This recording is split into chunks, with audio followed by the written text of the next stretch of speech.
I welcome you to learn English. He likes sweets. அவருக்கு இனிப்புகள் பிடிக்கும். அவருக்கு இனிப்புகள் பிடிக்காது அப்படின்னு இங்கிலீஷில் சொல்லணும். அதே மாதிரி பேர்ட் ஃப்ளைஸ் ஃபாஸ்ட். பறவை வேகமாக பறக்கிறது. பறவை வேகமாக பறக்கவில்லை அப்படின்னு இங்கிலீஷில் சொல்லணும். It is a book. இது ஒரு புத்தகம். இது ஒரு புத்தகம் இல்லை. It is not a book. It runs fast. இது வேகமாக ஓடுகிறது. இது வேகமாக ஓடவில்லை அப்படின்னு இங்கிலீஷில் எப்படி சொல்கிறது? Now look at these sentences. It is a book, it is not a book. இது ஒரு புத்தகம் இல்லை. I am a student, I am not a student. Okay, நான் ஒரு மாணவன் இல்லை. He was given, அவருக்கு கொடுக்கப்பட்டிருந்தது. He was not given, அவருக்கு கொடுக்கப்படவில்லை. ஈஸியாக நம்ம நெகட்டிவாக மாற்றியாச்சு. எல்லா சென்டென்சஸ்லையும் பாருங்கள், இஸ் வந்திருக்கு, வாஸ் வந்திருக்கு, அதே மாதிரி we are walking, ஆர் வந்திருக்கு, I am going, am வந்திருக்கு. ஸோ இது எல்லாமே என்ன வேர்ப்ஸ்? B verbs. இது எல்லாத்தையுமே பி வேர்ப்ஸ் அப்படின்னு சொல்லுவோம். ஆம் அப்படின்னு இருந்துச்சுன்னா நெகட்டிவாக மாற்றணும்னா ஆம் நாட் அப்படின்னு மாற்றிடலாம். அதே மாதிரி இஸ் அப்படின்னு இருந்துச்சுன்னா இஸ் நாட், ஆர் அப்படின்னு இருந்துச்சுன்னா ஆர் நாட், வாஸ் அப்படின்னு இருந்துச்சுன்னா வாஸ் நாட். ஸோ இது உங்களுக்கு ஈஸியாக புரியும். ஸோ இந்த மாதிரி பி வேர்ப்ஸ் யூஸ் பண்ணி வர்ற சென்டென்சஸை ஈஸியாக நெகட்டிவாக மாற்றிடலாம். It is a book, it is not a book. இந்த மாதிரி ஆம், இஸ், ஆர் இது எல்லாமே பி வேர்ப்ஸ்.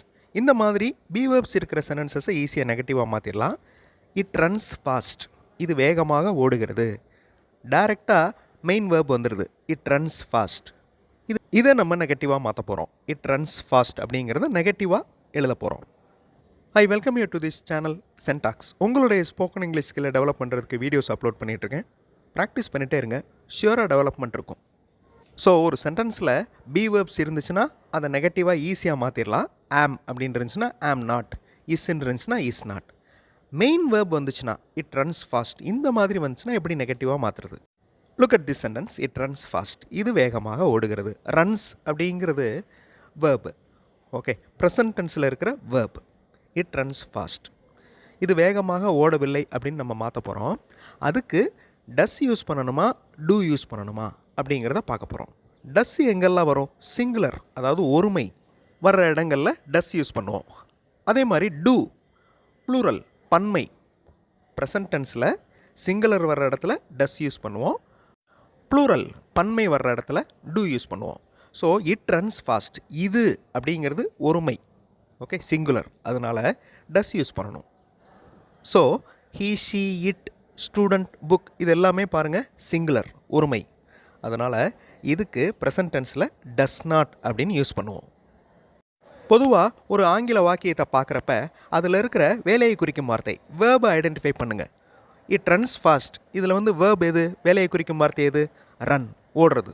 ஓகே, அந்த ரன் அப்படிங்கிற வார்த்தை ப்ரெசன்ட் டென்ஸா, பாஸ்ட் டென்ஸா, பாஸ்ட் பார்ட்டிசிபிளா அப்படிங்கிறது உங்களுக்கு தெரியணும். அப்போ தான் சரியான அர்த்தத்தை நம்ம கன்வே பண்ண முடியும், புரிஞ்சுக்கிற முடியும். ஸோ இந்த சென்டென்ஸ் ப்ரெசன்ட் டென்ஸில் இருக்குது. இட் ரன்ஸ் ஃபாஸ்ட் அப்படிங்கிற சென்டென்ஸ். இதை நெகட்டிவாக மாற்றுறப்ப it does not run fast அப்படின்னு மாற்றுறோம். டஸ் ஏன் யூஸ் பண்ணுறோம்? சிங்குலர் வந்துச்சுன்னா டஸ் யூஸ் பண்ணுறோம். இதுவே பன்மை வந்துச்சுன்னா டூ யூஸ் பண்ணுவோம். That's all. இதை கரெக்டாக ஞாபகம் வச்சுக்கோங்க, ஈஸியாக ஞாபகம் வச்சுக்கலாம். வி ஒர்க் ஹார்ட், நாங்கள் கடினமாக உழைக்கிறோம். வி அப்படிங்கிறது நாங்கள், பன்மை. We do not work hard, நாங்கள் கடினமாக உழைக்கவில்லை. ஓகே, வி, தே, ஸ்டூடெண்ட்ஸ் இதெல்லாமே பன்மை. பன்மை வந்துச்சுன்னா டூ நாட் யூஸ் பண்ணுங்கள் ப்ரெசன்ட் டென்ஸில். இப்போ உங்களால் ஈஸியாக நெகட்டிவாக மாற்ற முடியும் டூ டஸ் யூஸ் பண்ணி. ஐ ஆம் அ student, I am not a student. He eats well, he does not eat well. We take this, we do not take this. You write this, you do not write this. English model sentences பார்த்தும் நீங்கள் spoken English practice பண்ணலாம். அந்த மாதிரி English model sentences இருக்கிற videos இன்னொரு channel சென்டாக்ஸ் ப்ளஸில் upload பண்ணியிருக்கேன். அந்த சேனல் வீடியோஸும் பாருங்கள், ரொம்ப யூஸ்ஃபுல்லாக இருக்கும். டூ டஸ் எங்கெல்லாம் வரும் அப்படிங்கிறத பார்த்துட்ருக்கோம். டூ எங்கே வரும்? பன்மைக்கு வரும், ப்ளூரலுக்கு வரும். டஸ் எங்கே வரும்? சிங்குலர், ஒருமைக்கு வரும். ஐ அப்படின்னு ஒரு வார்த்தை இருக்குது, நான் அப்படின்னு அர்த்தம். இது மட்டும் சிங்குலராக இருந்தாலும், அதாவது ஒருமையாக இருந்தாலும் பன்மையோடு சேரும். பன்மைக்கு உண்டான ரூல்ஸ் தான் அப்ளை ஆகும், ப்ரொனவுன்சியேஷன் பேஸ்டுக்காக. ஓகே, இப்போ ஐ ஆம் அ ஸ்டூடெண்ட். ஆம் அப்படிங்கிறது பி வெர்ப், அதனால் ஈஸியாக நம்ம நாட் சேர்த்தாச்சு. I am not a student. I eat a cake, நான் ஒரு கேக் சாப்பிடுகிறேன். I eat a cake. Main verb வந்துடுது, பி வெர்ப் எதுவுமே இல்லை பாருங்கள் அதில். I eat a cake. அப்போ அந்த இடத்துல டூ யூஸ் பண்ணணும், இல்லைன்னா டஸ் யூஸ் பண்ணணும். சிங்குலருக்கு டஸ் யூஸ் பண்ணணும். ஐ அப்படிங்கிறது சிங்குலர் தான், இருந்தாலும் இது ஒன்று மட்டும் exemption. Okay, third person second person அப்படின்லாம் நான் சொல்லலை. இதை மட்டும் ஞாபகம் வச்சுக்கோங்க, டைரெக்டாக ஞாபகம் வச்சுக்கோங்க. ஐ மட்டும் சிங்குலராக இருந்தாலும் பன்மைக்கு உண்டான ரூல்ஸ் தான் அப்ளை ஆகும். இதை மட்டும் ஞாபகம் வச்சுக்கோங்க. I do not eat a cake. அதே மாதிரி யூ அப்படிங்கிறதுக்கு தமிழ் என்னது? நீ அப்படின்னு வரும், இல்லைன்னா நீங்கள் அப்படின்னு வரும். ஸோ ஒருத்தர் இருந்தாலும் யூ தான், நிறையா பேர் இருந்தாலும் யூ தான். யூ அப்படிங்கிற வார்த்தையை பன்மையில் சேர்த்துக்கிறணும். மறுபடியும் சொல்கிறேன், first person second person singular plural அதெல்லாம் எதுவுமே நான் சொல்லலை. ஐ அப்படிங்கிற வார்த்தை வந்துச்சுன்னா பன்மைக்கு உண்டான ரூலை அப்ளை பண்ணிக்கோங்க. That's all. ஓகே, பன்மைக்கு உண்டானது எது? To. I do not eat a cake. இதை டைரெக்டாக அப்படியே மனப்பாடம் பண்ணிக்கோங்க. யூ அப்படின்னா நீ நீங்கள் ரெண்டுக்குமே யூ தான். So you are a good student, you are not a good student. அதே மாதிரி you right the answers correctly, you do not right the answers correctly. இப்போ உங்களுடைய டர்ன். வீடியோ பாஸ் பண்ணிவிட்டு ஆன்சர் கண்டுபிடிக்கணும். இட் ஒர்க்ஸ் வெல், இது நன்றாக வேலை செய்கிறது, இது நன்றாக வேலை செய்யவில்லை. அதுக்கு எப்படி எழுதலாம்? வி ஆர் ட்ரிங்கிங் காஃபி, நாங்கள் காஃபி குடித்து கொண்டிருக்கிறோம். நாங்கள் காஃபி குடித்து கொண்டிருக்கவில்லை. எப்படி எழுதுவீங்க? வீடியோ பாஸ் பண்ணிவிட்டு ஆன்சர் யோசிங்க. ஆன்சர் ஃபியூ செகண்ட்ஸில் டிஸ்பிளே ஆகும். இட் ஒர்க்ஸ் வெல், இது நன்றாக வேலை செய்கிறது. It does not work well, இது நன்றாக வேலை செய்யவில்லை. வி ஆர் ட்ரிங்கிங் காஃபி, இந்த இடத்துல ஆர் வந்துருச்சு. ஆர் அப்படிங்கிறது என்னது? B verb. ஸோ ஈஸியாக எழுதிடலாம். We are not drinking coffee. மேலே இருக்கிற சென்டென்ஸில் பி வெர்ப்ஸ் எதுவுமே இல்லை. இட் ஒர்க்ஸ் அப்படின்னு டைரெக்டாக வேர்ப் வந்துடுது. பி வேர்ப் இல்லாமல் டைரெக்டாக வேர்ப் வந்ததுனால அங்கே டூ வருமா டஸ் வருமா அப்படின்னு யோசிக்கிறோம். கீழே இருக்கிற சென்டென்சஸில் பி வேர்ப் இருக்கிறதுனால யோசிக்க தேவையில்லை. வீடியோ பாஸ் பண்ணிவிட்டு இந்த ஆன்சரை கண்டுபிடிங்க. தே ஆஸ்க் எ கொஸ்டின், அவர்கள் ஒரு கேள்வி கேட்கின்றனர், அவர்கள் ஒரு கேள்வி கேட்கவில்லை. ஸ்டூடெண்ட்ஸ் ஸ்டடி வெல், மாணவர்கள் நன்றாக படிக்கின்றனர், மாணவர்கள் நன்றாக படிக்கவில்லை. வீடியோ பாஸ் பண்ணிவிட்டு ஆன்சர் யோசிங்க. ஆன்சர் ஃபியூ செகண்ட்ஸில் டிஸ்பிளே ஆகும்.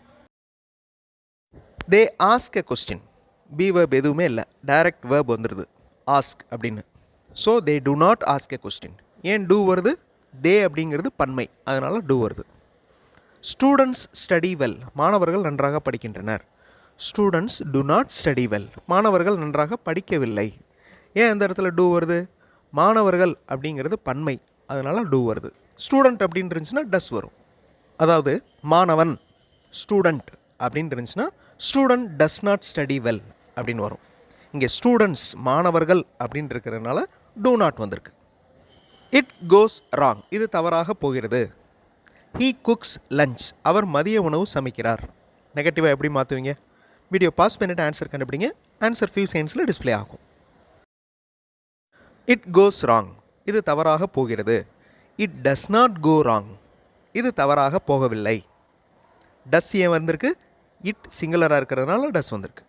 அதே மாதிரி ஹீ குக்ஸ் லஞ்ச், அவர் மதிய உணவு சமைக்கிறார். He does not cook lunch, அவர் மதிய உணவு சமைக்கவில்லை. ஹீ சிங்குலர் ஒருமையாக இருக்கிறதுனால டஸ் வந்திருக்கு. ஹீ லைக்ஸ் ஸ்வீட்ஸ், அவருக்கு இனிப்புகள் பிடிக்கும். அவருக்கு இனிப்புகள் பிடிக்காது. எப்படி சொல்லுவீங்க? பேர்ட் ஃப்ளைஸ் ஃபாஸ்ட், பறவை வேகமாக பறக்கிறது. பறவை வேகமாக பறக்கவில்லை.